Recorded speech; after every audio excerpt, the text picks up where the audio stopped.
He is too good. I mean, the way he explains, it is so simple and so powerful.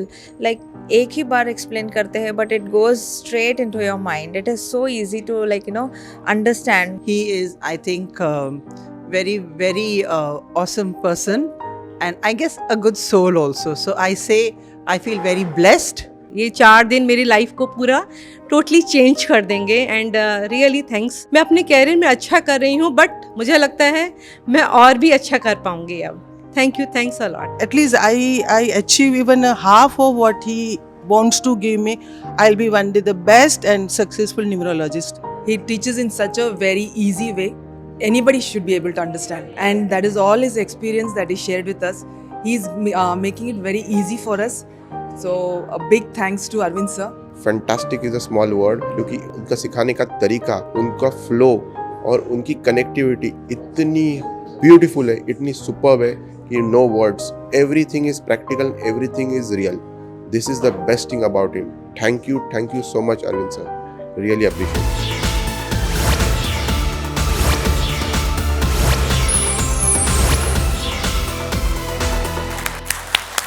और जोर से come on, with smiling face. Great, thank you very much. हाँ जी, good morning everyone. Great. चलिए आज की शुरुआत करते हैं, और हमेशा मैं स्टोरी से शुरुआत करता हूँ, आपको पता है. और मैं ऐसी स्टोरीज आपके साथ शेयर करता हूँ जिन्होंने बड़ा ही इंस्पायर किया मेरी लाइफ को. स्टोरीज ऐसी होनी चाहिए जो आपकी आत्मा पे, आपके सोल पे जाके चुभे, आपको पीर्स करें आपको, तभी शायद आप जाग पाएंगे. क्योंकि मेरा ऐसा व्यक्तिगत जानना है कि अगर आप ध्यान से अपने जीवन को देखें, अपने जीवन को, पड़ोसी के नहीं, अपने जीवन को, तो लगभग हर आदमी जब पैदा होता है और जब मर जाता है तो लगभग पूरा जीवन 99.9% शायद मूर्छा में बिता देता है. मूर्छित जीवन होता है हमारा, पता ही नहीं होता. एवरीथिंग, उसको बोलते हैं ना, एक मैकेनिकल सा प्रोसेस हो जाता है. गाड़ी भी चलाते हैं तो ऑटोमेटिकली ब्रेक पे पैर जाता है, ऑटोमेटिकली गियर पे पैर जाता है. वो बड़ा ही मैकेनिकल सा प्रोसेस है. अगर आप ध्यान से देखें तो आप जानबूझ के ऐसा नहीं कर रहे होते हैं, वो ऑटोमेटिकली, उसको बोलते हैं यंत्रवत. Everything becomes mechanical. So your life has also become mechanical. आपने कभी सोचा नहीं होगा कि आप सांस भी ले रहे हैं तो वो भी मैकेनिकल प्रोसेस से चल रही है. आपको याद भी नहीं है कि आपकी सांस चल रही है. आपके दांत में कभी दर्द होता है तो आपको याद आता हो दांत भी है, दांत भी है, वरना आपको कभी याद भी नहीं आता कि आपके पास दांत है. सर में कभी दर्द हो आपके तो आपको कभी याद नहीं आता कि परमात्मा ने सर दिया है, तब आपको ओहो सर भी है. तो इसको बोलते हैं लगभग सारा जीवन मूर्छा में बिता देना. और यही एक कारण है कि हम जीवन में उतना बड़ा नहीं कर पाते हैं. हम सोच ही नहीं पाते कि हम जीवन में बहुत बड़ा कर सकते हैं. क्योंकि अगर आप थोड़ी मूर्छा को तोड़ें तो आपको एकदम झटका लगेगा, अरे यार मैं लाइफ में क्या कर सकता था और मैंने क्या किया अपनी लाइफ के साथ. तो मेरे को ऐसा लगा कि 5 साल पहले मेरी मूर्छा टूटी. मैं ऐसा महसूस करता हूँ कि सिर्फ 5 साल पहले ही मेरा जन्म हुआ. एक तो जन्म मेरा फिजिकल जन्म हुआ 1967 में, वो फिजिकल जन्म था मेरा, लेकिन जो सोल का जन्म हुआ वो मेरा 5 साल पहले हुआ. And I feel very blessed कि मैं उन खुशकिस्मत लोगों में हूँ कि 50 साल की उम्र में भी जन्म हो जाए तो बहुत बड़ी बात है. लोगों का 100 साल की उम्र में भी जन्म नहीं हो पाता है. और मुझे ऐसा लगता है, मेरी स्पिरिचुअलिटी में ऐसा मैंने सीखा है कि जो ये मूर्छा टूटती है आपकी, कभी अगर किसी की टूटी तो ये शायद एक जन्म की यात्रा नहीं होती, एक जन्म का ये प्रयास नहीं है. हो सकता है मैं पिछले 10 जन्म से, 20 जन्म से, 100 जन्म से ऐसा प्रयास कर रहा था तो इस जन्म में ऐसा सफल हो पाया कि वो मूर्छा हमारी टूटी. तो मैं बार बार आपको ये रिमाइंड करता रहता हूँ कि आपकी मूर्छा टूट जाए. Because I believe these 4 days are not the programme of the numerology. ये सिर्फ न्यूमरोलॉजी के प्रोग्राम नहीं है. ये प्रोग्राम ऐसे कि आप जब यहाँ से जाएं तो आप मूर्छा को तोड़ के जाएं और आपको लगे कि यस, लाइफ में कुछ नया हम जीवन के अंदर कर सकते हैं, बहुत बड़ा जीवन के अंदर कर सकते हैं. ये मेरा एक प्रयास रहेगा. तो उसके लिए एक ही चीज का बदलना जरूरी है, वो आपका थॉट प्रोसेस, आपका belief system is very very important. और बिलीफ को तोड़ने के लिए आपका सोच का बदलना बहुत ही ज्यादा जरूरी है. तो सोच बदले तो जीवन बदल जाता है। मेरी सोच 5 साल पहले बदली और मेरा जीवन बदल गया। तो मैं चाहता हूं आपकी सोच बदले। सुनना चाहते हैं सोच कैसे बदली जा सकती है? एक ऐसी स्टोरी है जो शायद मेरा ख्याल पिछले कई सालों से जितने मैंने सेमिनार, कितने भी ट्रेनिंग प्रोग्राम किए हैं, हर एक के अंदर मैंने बताई है। You can understand how close that story is to my heart. मेरे यूट्यूब के चैनल के ऊपर आप देखेंगे तो तकरीबन हर सेमिनार, ट्रेनिंग प्रोग्राम वो स्टोरी होती है। तो आप समझ सकते हैं कितनी दिल को छू लेने वाली स्टोरी होगी। तो वो स्टोरी आपके साथ मैं दोबारा शेयर करता हूँ। कहते हैं एक कुम्हार था। कुम्हार समझते हैं आप सब लोग? मिट्टी के बर्तन बनाता। आप ऐसे बहुत लोग जो दूसरी बार आए हैं, तीसरी बार आए हैं, तो उन्होंने स्टोरी सुनी होगी, बट फिर भी it keeps on me reminding कि ये स्टोरी बार बार आपको सुनाऊं। तो कहते हैं कि कुम्हार था जो मिट्टी के बर्तन बनाता है। तो वो मिट्टी के बर्तन बनाने वाला जो कुम्हार था, तो वो गर्मियों के दिन थे। तो उसको लगा कि आजकल बच्चे जो यंग जनरेशन है बहुत ही फैशन में चिलम पीती है। चिलम यू अंडरस्टैंड? तो आजकल बहुत फैशन में हुक्का, चिलम। तो उसने सोचा कि मैं चिलम बनाता हूं, बहुत बिकेगी, आजकल बहुत ही फैशन के अंदर है। तो वो चिलम बना रहा था। जब वो चिलम बना रहा था तो उसकी पत्नी आई। उसने पूछा कुम्हार से, क्या बना रहे हो? उसने बोला, मैं चिलम बना रहा हूं, क्योंकि आजकल बड़ी फैशन के अंदर है, बहुत ही बच्चे पसंद करते हैं, खूब बिकेगी, खूब धन कमाएंगे, तो मैं चिलम बना रहा हूं। तो उसकी पत्नी ने बोला, गर्मियों के दिन है, अगर तुम सुराही बनाओ तो शायद ज्यादा बिकेगी, चिलम शायद उतनी नहीं बिकेगी, बाकी तुम्हारी मर्जी। तो कुम्हार को लगा, यार बात तो कुछ ठीक है, गर्मियों के दिन है, अगर मैं सुराही बनाऊं तो ज्यादा बिकेगी, तो चिलम नहीं बनाते हैं। उसने क्या किया, जितनी भी चिलम बनाई थी सबको पकड़ा, जो मिट्टी थी उसके अंदर डाला, ऊपर से पानी डाला, दोबारा से उसको मिला दिया, और वो दोबारा से मिट्टी के अंदर वो सारा घुल गया। तो उसने उसकी सुराही बनानी शुरू करी। जब वो सुराही बना रहा था तो मिट्टी के अंदर से आवाज आई कि हे कुम्हार, क्या हुआ? पहले तो तू चिलम बना रहा था, अब तू सुराही बना रहा है, क्या हुआ? तो कुम्हार ने बोला, मेरा विचार बदल गया, मेरा विचार बदल गया। तो मिट्टी ने जो जवाब दिया वो गूज बम्स करने वाला है। मिट्टी ने बोला, कुम्हार तेरा तो विचार बदला, मेरा तो जीवन बदल गया, मेरा तो जीवन बदल गया। अगर तू चिलम बनाता तो खुद भी जलती, दूसरों को भी जलाती। अब सुराही बना रहा है तो खुद भी शीतल रहूंगी और दूसरों को भी शीतल कर दूंगी। तो विचार बदलने से आप देखो, वही मिट्टी, वही कुम्हार, वही चिलम, सारा कुछ सेम, लेकिन विचार बदलने से सारा जीवन आपका बदल सकता है। तो मैं चाहता हूं सिर्फ आपका इन 4 दिन में एक विचार बदल जाए कि यार अपन को तो ये जीवन जीना नहीं है, अपने को तो बड़ा जीवन जीना है, कुछ बहुत बड़ा करना है जीवन के अंदर। तो विचार बदलना आपका बहुत ही ज्यादा जरूरी है। आज का टॉपिक ही बड़ा जबरदस्त है। तो सुबह का जो टॉपिक है बड़ा जबरदस्त है, आपको बताने वाला हूं, that is name spelling correction, कि आप अपने नेम के स्पेलिंग को कैसे करेक्ट करेंगे। नाउ ब्यूटी देखिए इस चैप्टर की क्या है। अब आप 13 फरवरी 1967 को मैं पैदा हुआ, तो मेरा ड्राइवर चेंज नहीं होगा, मेरा कंडक्टर चेंज नहीं होगा, मेरा कुआं चेंज नहीं होगा, मेरा बर्थ चार्ट चेंज नहीं होगा, मेरा पर्सनल ईयर चेंज नहीं होगा। तो एवरीथिंग इज फिक्स्ड, इसको आप चेंज नहीं कर सकते। Only you can understand, you can navigate, but you cannot change. There is only one thing which you can change at any given time, that is your name spelling, irrespective कि आप कौन सी age group के अंदर हैं, चाहे 40 साल के, चाहे 60 साल के हैं, आप अपने नेम के स्पेलिंग को किसी भी एज पे, किसी भी स्टेज पे आप चेंज कर सकते हैं। और उसमें सबसे मजेदार बात यह रहेगी कि आपको मैं नहीं बोलूंगा कि आप अपने आधार कार्ड में, पैन कार्ड पे, पासपोर्ट पे, बैंक में कहीं पर भी चेंज कीजिए, कहीं पर भी आपको चेंज करने की जरूरत नहीं रहेगी। तो कितनी मजेदार बात है यार।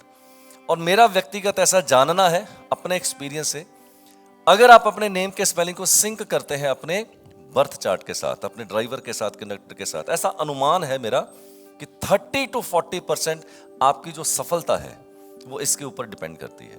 इससे कोई फर्क नहीं पड़ता दोस्त कि आपका ड्राइवर कंडक्टर 18 का है, 36 का है, 28 का है या 42 का, इससे कोई फर्क नहीं पड़ता है। बट ये एक ऐसा फैक्टर है जो आपके बर्थ चार्ट को, आपकी सक्सेस की स्टोरी को 30 to 40% अपलिफ्ट कर सकता है, राइट।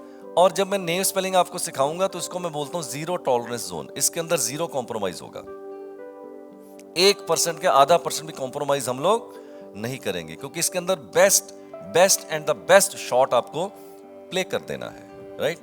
अब मजेदार बात क्या है, सीखने तो आप आए हैं, आपके परिवार वाले तो आए नहीं, लेकिन इसको सीख के आप अपने परिवार वालों का भी जाके कल्याण कर सकते हैं, राइट? तो मैं आपको सिखाऊंगा पावर ऑफ नेम स्पेलिंग का, आपको मैं बताता हूं, अच्छा भी और खराब भी।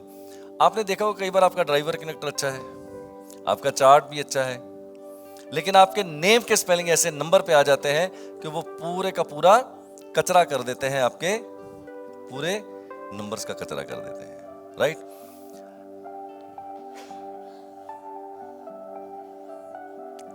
सुना होगा नाम तो डीएलएफ का आपने, मे बी रीजन वाइज इधर है या नहीं, but overall they are the one of the biggest in the India. अगर आप डीएलएफ का टोटल देखें,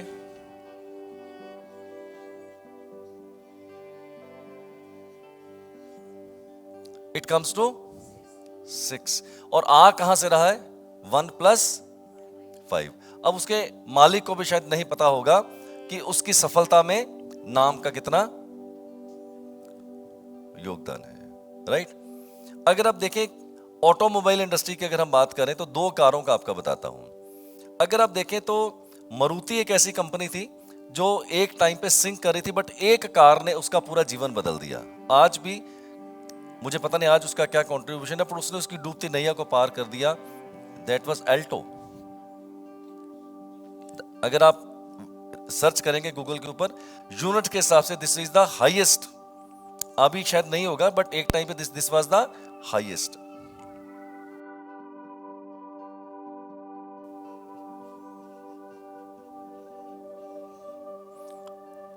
राइट? अब रतन टाटा अगर देखें तो बहुत ही इंटेलिजेंट आदमी है, मोस्ट इंटेलिजेंट आदमी है। ऑटोमोबाइल इंडस्ट्री के अंदर इन्होंने भूचाल लाया। इंडिग्निस जो पहली कार थी, इंडियन कार, वो कौन सी थी, indica. Indica was the first car in the automobile industry जो इंडिग्निस थी, मतलब बिल्कुल इंडिया के अंदर पहली कार वो बनी थी, उसके अंदर कोई फॉरेन टेक्नोलॉजी को यूज नहीं किया गया था। That was indica.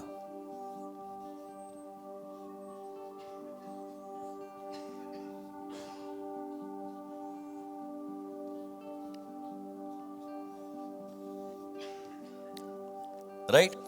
अब रतन टाटा जी भी वही है, इंफ्रास्ट्रक्चर भी वही है, दिमाग भी वही है, सारा कुछ सेम है। आपको याद होगा, कहते हैं कि जब नैनो आने वाली थी तो लोगों ने बोला कि नैनो पूरी ऑटोमोबाइल इंडस्ट्री का हिस्ट्री बदल देगी, याद है? बट हुआ नहीं ऐसा, ऐसा नहीं हुआ, राइट? अगर आप कभी YouTube पे देखेंगे तो मेरा एक वीडियो है, वहां पर जब नैनो लॉन्च होने वाली थी 6 महीने पहले, तो मेरा टीवी के ऊपर लाइव प्रोग्राम था, तो मैंने बोला ये कार एग्जैक्ट सेम वर्ड्स आप कि कूड़े के भाव बिकेगी, ये गाड़ी कूड़े के भाव बिकेगी। मेरे को नहीं पता था कि क्या इसकी टेक्नोलॉजी होगी, कितने में आएगी, बट मैंने नेम के स्पेलिंग से अंदाज लगाया था कि ये गाड़ी नहीं चलेगी।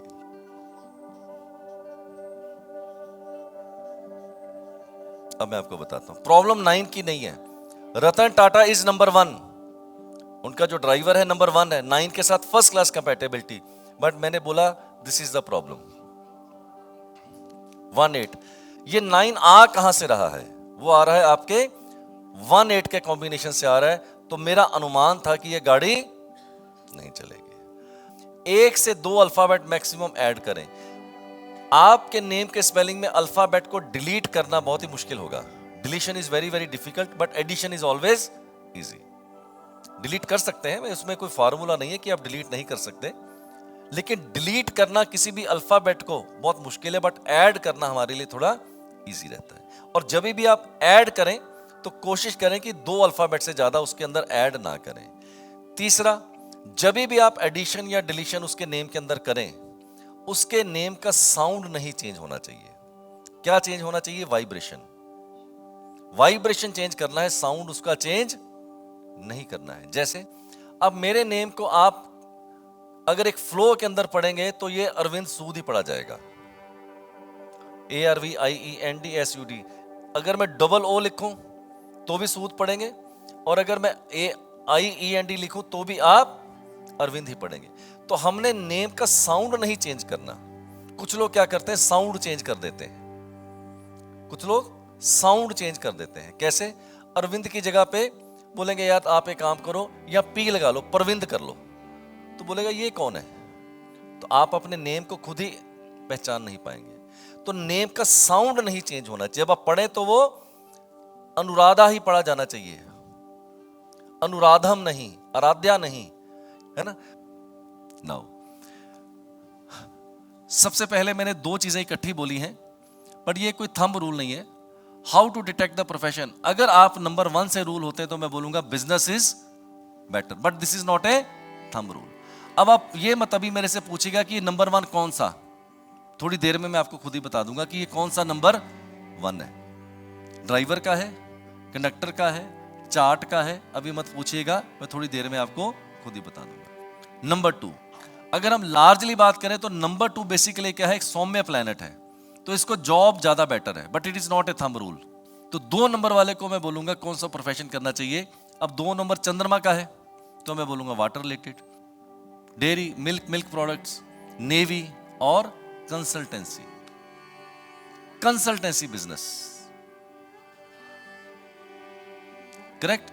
क्यों? नंबर 2 बेसिकली अगर आपको याद हो तो मैंने बोला था they are the king makers, they are the, अब किंग मेकर क्या करेगा? कंसल्टेंसी देगा। I am giving the consultancy. मैं क्लाइंट से 25,000 रुपये लेता हूं आधे घंटे के सेशन का। I don't sell product, I give them consultancy. मेरी कंसल्टेंसी से हो सकता है उसकी लाइफ में बहुत बड़ा चेंज आ जाए, तो I am a king maker, तो मैं कंसल्टेंसी करता हूं। 3rd नंबर, यहां पर मैं बोलूंगा जॉब और बिजनेस दोनों को ये इक्वली जस्टिफाई कर सकता है। अब इसके अंदर अब 3 नंबर है तो नेचुरली बृहस्पति है, एजुकेशन। इसका पोर्टफोलियो क्या है? एजुकेशन, टीचिंग और cult. Then number 4, number 4 is more related to business, क्योंकि 4 नंबर गुंडा है, राहु है, ये किसी के अंडर काम करेगा ही नहीं। इसका मतलब इसको इंडिपेंडेंट बिजनेस करना चाहिए। 9 नंबर 8, अब 8 is a strong planet, Saturn, ये थोड़ी किसी के अंडर काम करेगा, प्रेफरेबली बिजनेस। कौन सा? Judiciary, law sector, judiciary, very good. Banking, क्यों? क्योंकि फाइनेंशियल मैनेजमेंट का नंबर है, राइट। और एक बहुत अच्छी बात बताता हूं, घर लेके जाइएगा। मेरी स्पिरिचुअलिटी में मैंने चीज सीखी, जब परमात्मा एक बच्चे को पैदा करता है ना सर, जब आप भी पैदा हुए थे ना हिंदू थे, ना मुसलमान ने, ना क्राइस्ट, कुछ नहीं पैदा किया था। हर बच्चे को परमात्मा जब पैदा करता है तो एक सम्राट की तरह पैदा करता है। हर बच्चे को परमात्मा एक सम्राट की पैदा की तरह पैदा करता है। ये हम है कि धीरे धीरे अपने संस्कार डाल डाल के उसको 80 साल की उम्र तक भिखारी बना देते हैं। उसने भिखारी नहीं बनाया, हम खुद भिखारी बने हुए हैं। वो तो सम्राट ही पैदा करता है सर। और मेरी स्पिरिचुअलिटी कहती है कि जब परमात्मा के सामने खड़े होना कभी भी, चाहे मंदिर में, गुरुद्वारे में, चाहे मस्जिद में, तो भिखारी की तरह मत खड़े हो जाइए, सम्राट की तरह खड़े होइए। क्योंकि वो कहता है तू भी सम्राट है तो मैं भी सम्राट हूं, क्योंकि तूने तो सम्राट बनाया मेरे को। तो भिखारी की तरह मत खड़े होइए, मेरा ये काम कर दे, मेरी नौकरी लगवा दे, मेरी पत्नी को ठीक कर दे। ये भिखारियों के काम है, भिख मंगों के काम है। तो कह रहा भिखारी को तो फिर भीख ही मिलती है सर, भिखारी को भीख ही मिलती है। तो हम भिखारी बन जाते हैं उसके सामने। सम्राट की तरह खड़े होना, तो वो सम्राट की तरह ही बात होगी फिर उसके सामने। मैं तो सम्राट की तरह मांगता हूं उससे, भिखारी की तरह नहीं मांगता। कार्मिक नंबर्स, सबसे पहले कार्मिक नंबर का डेफिनेशन। कार्मिक नंबर का ये डेफिनेशन है, karmic means the karmic debt of the previous birth which you have not cleared.